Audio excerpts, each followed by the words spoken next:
this year might be the best year in recent years for the Criterion Collection. Earlier this week on Monday, they announced which films that they'll be releasing in December.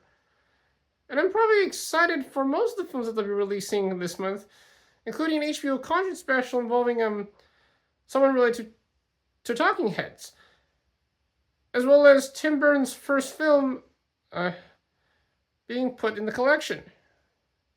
Let's find out which films that the Criterion Collection will be releasing in December.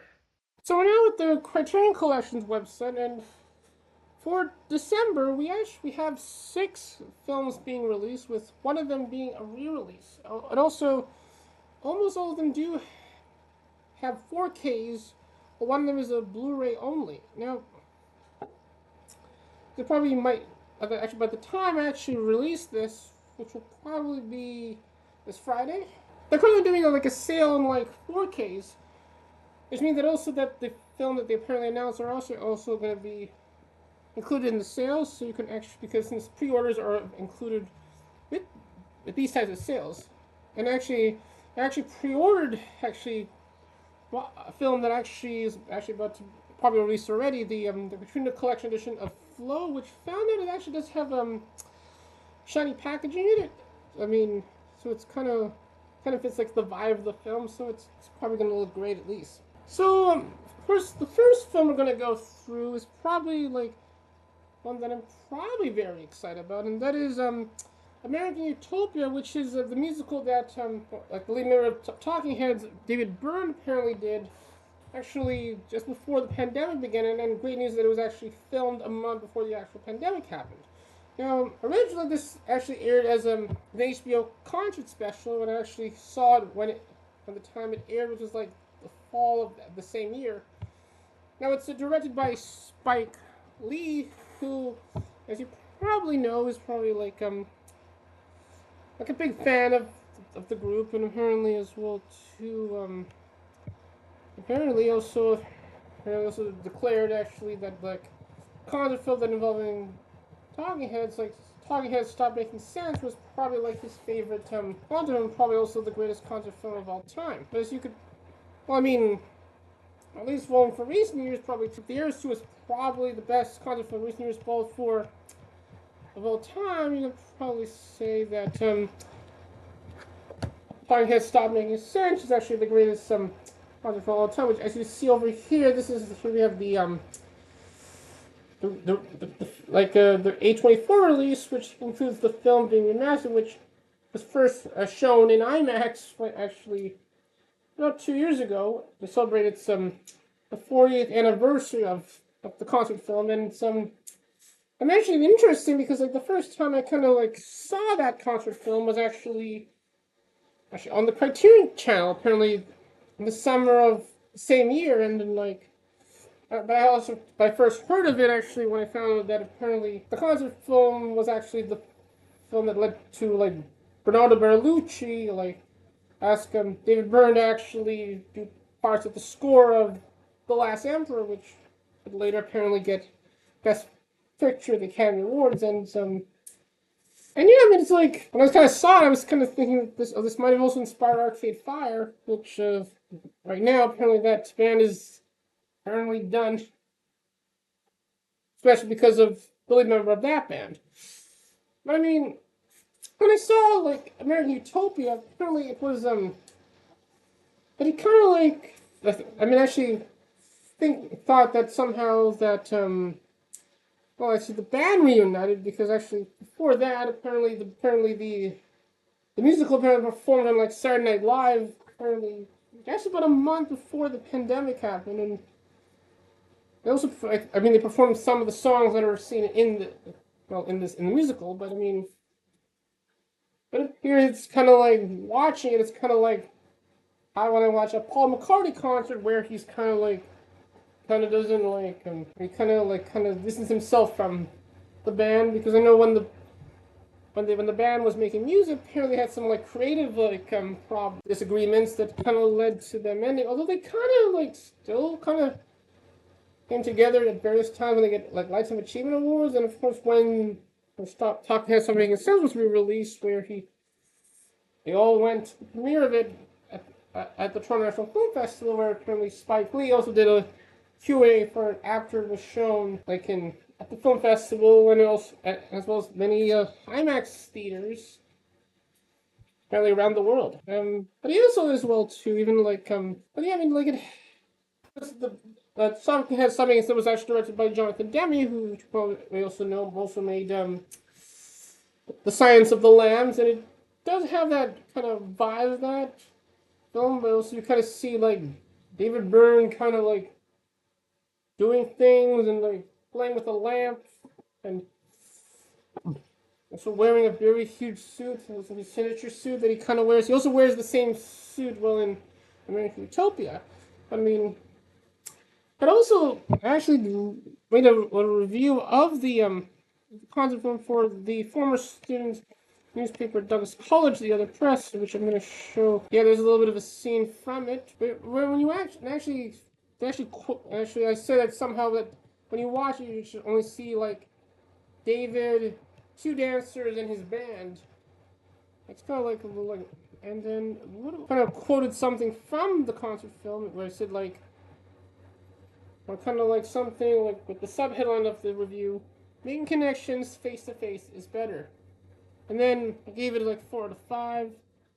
But I mean, and with now kind of going to American Utopia for a bit, but I mean, so yeah, it's kind of like, let's say, describe the film as kind of being like, probably like a lecture about various things that are kind of like happening, well, around the time it was released, but also, right now, but even like also as well too that for this film version of the musical, apparently, so they added things that were not in the original production, which especially when they apparently cover a Janelle Monáe song, like "How do you talk about? How do you talk about?" I mean, and where they're kind of talking about like African Americans being shot and also Black Lives Matter, and then when they say like say his name, and they kind of cut to like a shot of like a relative of the person that was shot, and then also like the member holding the picture of that person, and then they also at the end of that segment, and you kind of see they show like pictures of other like men, like African Americans that apparently were shot or kind of was handled by police, including George Floyd, which that happened at that same time too. Also, kind of like the Talking Heads. I mean, another film that they actually kind of worked on is also in the Criterion Collection with True Stories, which is a film about a bunch of people in Virgil, Texas. See from like the top part of the packaging of the film, and I mean, does have at least one song in it that apparently might have heard of before. Interesting with this like edition of the film, it does also include the film soundtrack on CD for the first time. There's like the back of the page where you see like David on the kind of on the left side, and various things they have in the film. And apparently John Goodman was actually in this film too, which is kind of interesting. In American Utopia, David Byrne meets America's fractious political moment when the transcendent power of song and the systematic document of the Broadway adaptation of his acclaimed American Utopia tour, which also apparently, so the musical is actually adapted from a soul album that he probably made. Maybe when he was in, while Talking Heads was still making music, I think. And I mean, of course, it does tackle. I mean, watching, it does tackle on various issues, such as also African Americans getting shot, and also Black Lives Matter. But he also talks about immigration and politics, and other things. And I'm really kind of interesting about David Byrne, apparently that he's actually an immigrant himself because he was born in Scotland before he moved to Staten Island and would eventually form Talking Heads. But I mean, and he also apparently also like kind of gets the vote out and encouraging younger people to vote too. Captured with immersive immediacy by director Spike Lee, this uplifting spectacle introduces 21 songs, both new and classic. With David's singular observation on the state of the nation, its perils, promises, and possibly for transformation. Photographed by Annie B. Parson with the inventive minimalism that has become a signature of David's live performances, American Utopia moves between moments of communal exuberance and hymn-like grace, making the case for music as an agent of protest, change, and above all unity.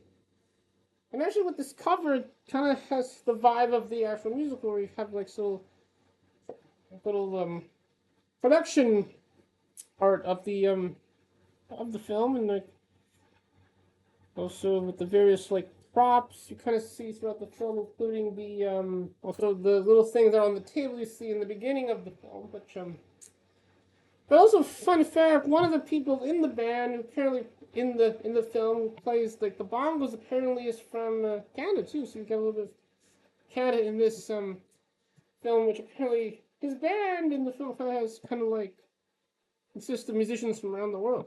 But let's see what's in the Criterion Collection edition of American Utopia. It's a producer and director approved 4K UHD and Blu-ray special edition. Includes the film, supervised by director of photography Ellen Chris, with 5.1 surround DTS HD master audio soundtrack. Superior Spike Lee apparently was not involved in the mastering of the transfer on the film. Of course, this has the film on on 4K and Blu-ray with the film special features. Apparently, there is no HDR on this, which I think because since it was on HBO, it may not have had HDR. I think by the time it was released, but I mean. Or because maybe it was shot on, it was only shot in HD. I mean, no, it should be, because it was since this is in 4K, so they shot in 4K, but then they put HDR or Dolby Vision when it was released. It has a new documentary about the film featuring Perez, main person in the musical, David Byrne, and some actually as well as some of the people in it as well too. They're also in it, including dinosaur vocalist Tende Kumbra. Oh, and also director Spike Lee, choreographer Michael Stager and B. Parson, legendary designer Rob Sinclair, and bassist Bobby Wooden III. And just the film's preview and subtitles for the deaf and hard of hearing, English distributed audio, plus an essay by critic K. Austin Collins and appreciation by critic Gia Leontino. New cover based on a college by Andy B. Parson. Also, the choreographer designed this cover.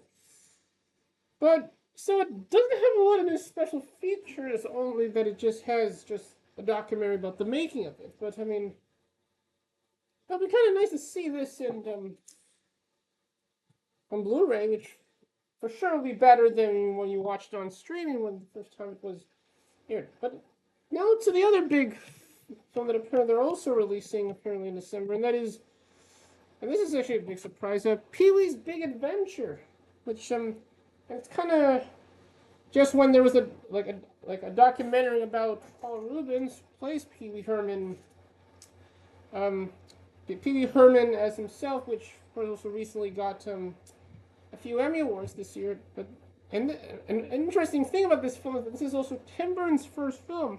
Plus, it's also the first film that Tim Burton made that is apparently put in the Criterion Collection.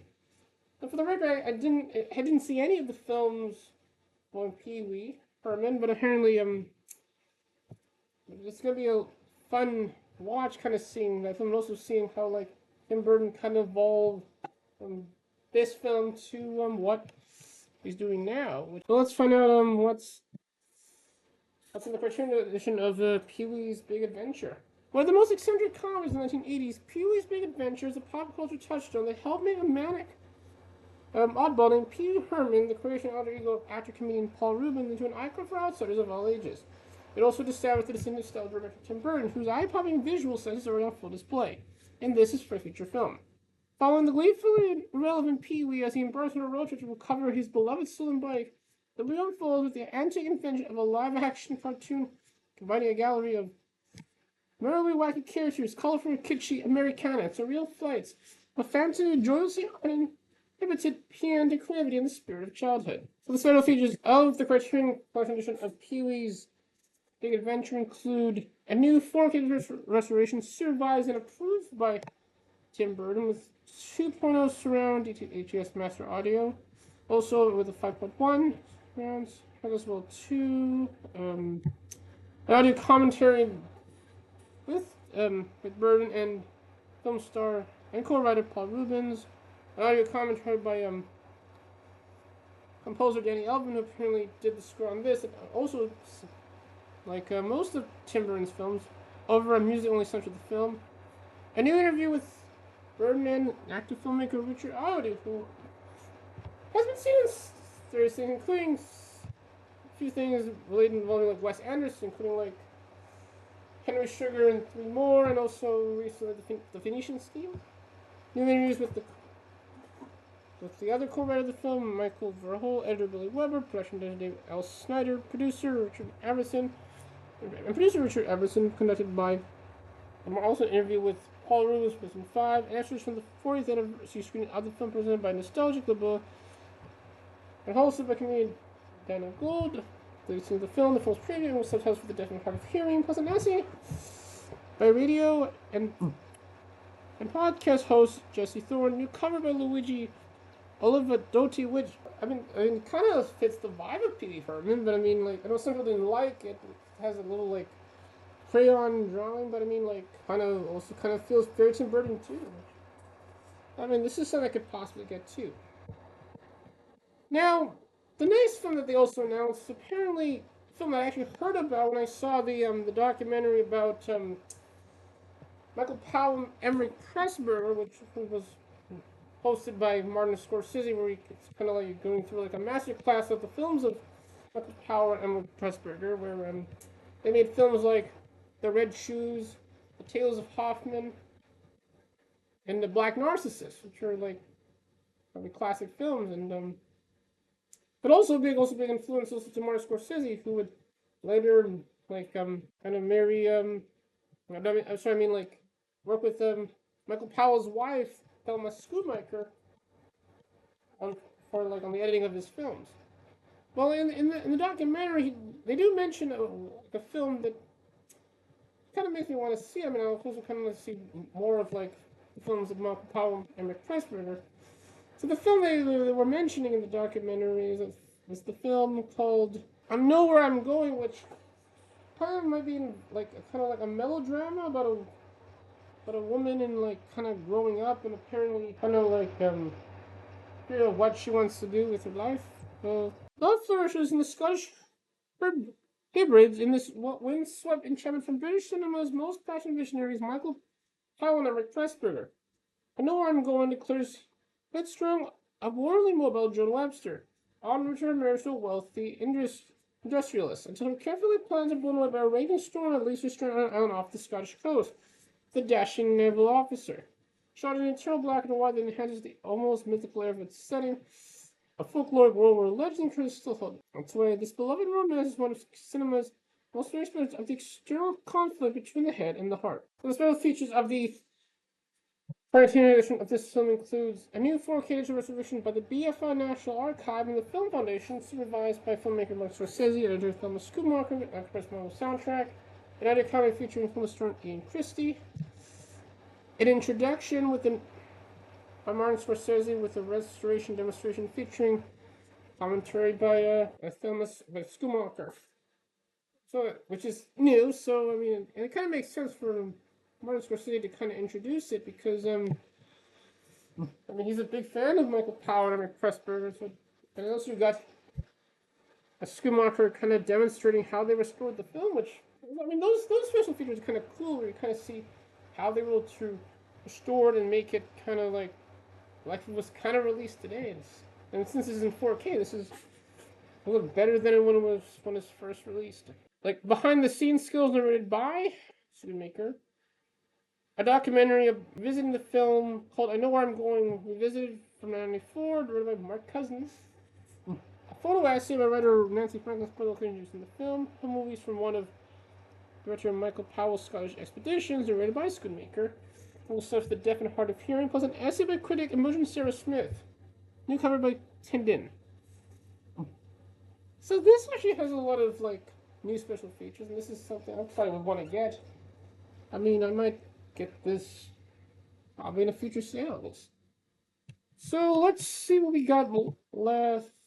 What they're also releasing in December. Well, we also got apparently Mira Nair's first narrative film. I mean, because she probably did some documentaries before this, and maybe throughout her career. Of course, Mira Nair was the person that made various films, including Monsoon Wedding, Mississippi Mississippi Masala, and also Queen of Kati, which does have a theme song also by a rap group that also includes, well, current New York mayoral candidate Zoran Mandavi, which he has some connection with Mira Nair because I think that might be his mother, I think, but to double check on that. So the Criterion Collection is releasing well, her first like narrative feature, Salam Bombay, and it's probably that's a film I could probably like to watch. I mean, probably could see some of her other films first before seeing this, but that's what it's about. A kaleidoscope portrait of Bombay's teeming street life, Nair's first narrative feature, Salam Bombay, combines a documentary-like sense of place with the poignant inspiration of everyday resilience. After the young Krishna is cast out by his family, he makes his way to the city where he encounters love, friendship, and tragedy in the face of extreme poverty, drawing compelling naturalistic performances from a cast consisting largely of children she met on the streets. Nair creates an immersive human drama that is by turns heartbreaking and life-affirming. An early childhood that overflows with colorful urban chaos and a deep compassion for those who live on society's margins. So it includes a new 4K digital restoration, supervised and approved by who made the film Mira Nair with uncompressed model soundtrack. The film was presented with Dolby Vision HDR. There are audio commentary between Nair and director of photography Sandy Sus. I'm not sure if those are new in a sense. A new conversation between Nair and composer El Subramaniam. The archival interviews with wrote the film Suni Tarapparivala and film stars Anita Kanwar, Bernard Sissel, Shafiq Syed, and Hansa Vidal. A program about the Salam Bal Trust has been to support the street children of Mumbai. It was previewed with subtitle translation. There's an essay by film critic Devika Girish, cover photograph of Mitch Epstein. Has at least maybe a new audio commentary and an interview with Nair and the score, and the rest is probably archival stuff, but at least it can be informative, at least. This is probably something we'll watch. Maybe probably get a sale possibly.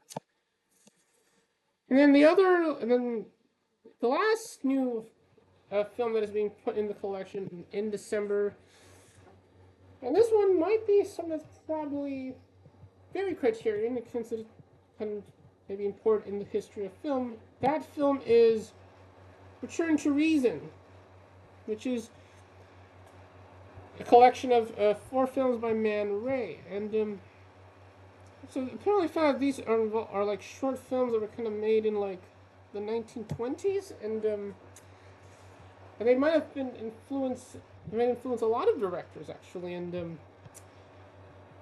throughout the years, and for this one just it's only released on Blu-ray. There's no 4K for this, but let's find out what's in this set. The swirling surrealist dreams of men were high-water marks in the mid-20s avant-garde cinema. An excess of cryptic themes, dark eroticism, and playful abstraction. Seemingly plucked from an unconscious realm, these 4 shorts, Le Tour à la Raison, Le Mac Bakia, Le Toile de Mer, and Le Mystère du Château d'Udi, find the visionary artist experimenting with the limitless possibilities of montage, superposition, distortion, and even the application of objects directly to celluloid. Set here to an eternal score by the Jim Jarmusch Carter Logan collaboration Squirrel, these cinepoems are optical parlorized that surprise, delight, and settle with each tantalizing thing. So apparently, here's a Jim Jarmusch, who was also a regular in the Criterion Collection. Apparently, also is a musician too.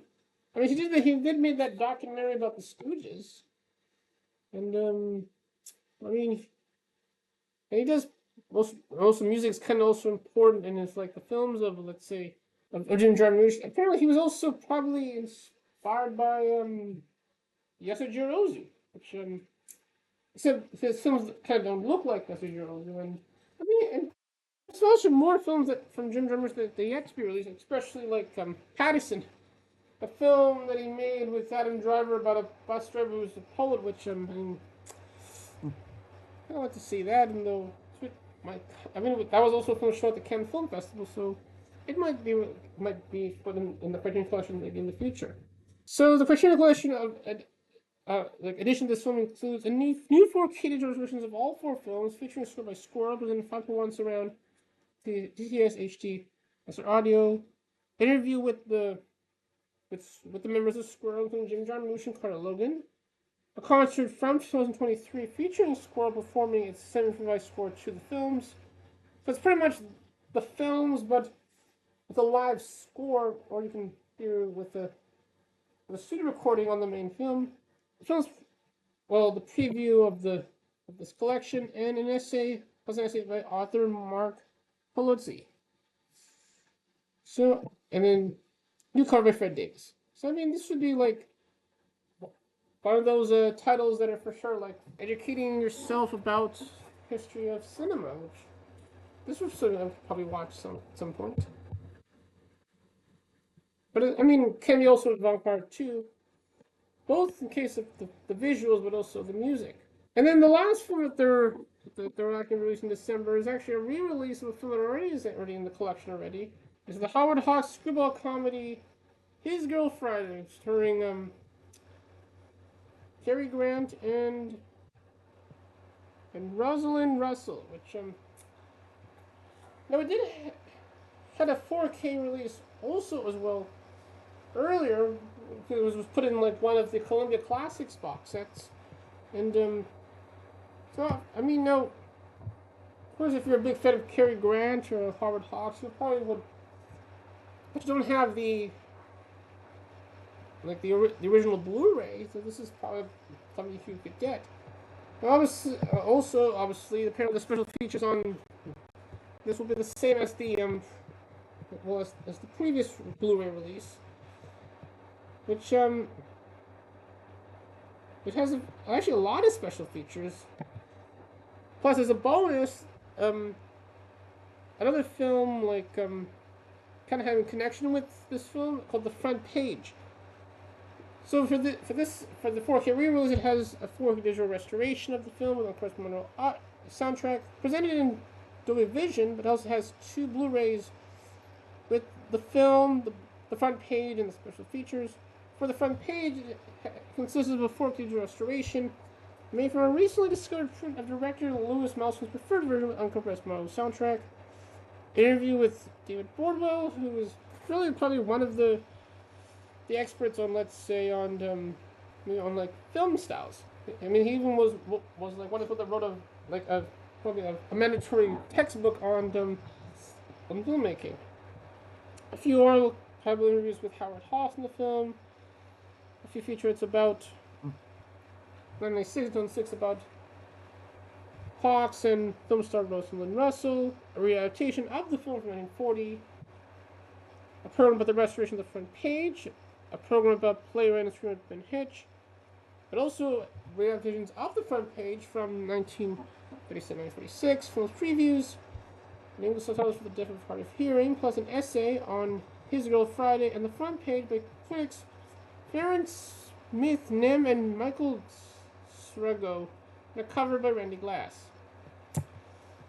And with that, apparently that is the films that the Criterion Collection will be releasing in December, which, I mean, some of the releases have some new special features. I mean, but even though, in the case of what's with Emeric Utopia, where it just has a new documentary about the making of the film, I mean, it might be as long as a lot of special features. Well, you get new special features with Tim Burton on Pee-wee's Big Adventure, a few really underappreciated Michael Powell and Pressburger film, I Know Where I'm Going. You got Mira Nair's first narrative film, Bombay. And you also got a collection of short films from the 1920s that have probably influenced the main directors with Return to Reason. Plus a re-release of the screwball comedy from Howard Hawks starring Cary Grant and Rosalind Russell with His Girl Friday. I mean, well, I might actually pre-order one of these films, but with the current sale that is happening at the time I actually released this, but I'm kind of like I mean, that's probably this year is probably like a very was probably one of the best years of for the Criterion Collection in kind of recent years. They've been releasing a lot of big titles that they usually release probably at least at probably around, let's say, the 2000s in the previous decade.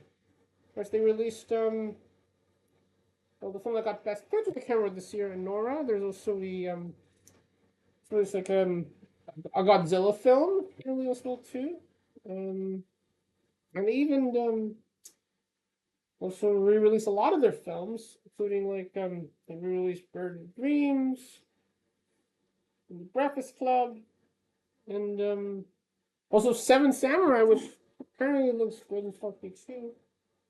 And then yeah, and they also really like released another Guillermo del Toro film with that Mira Nair has a new version of the film, presented in black and white.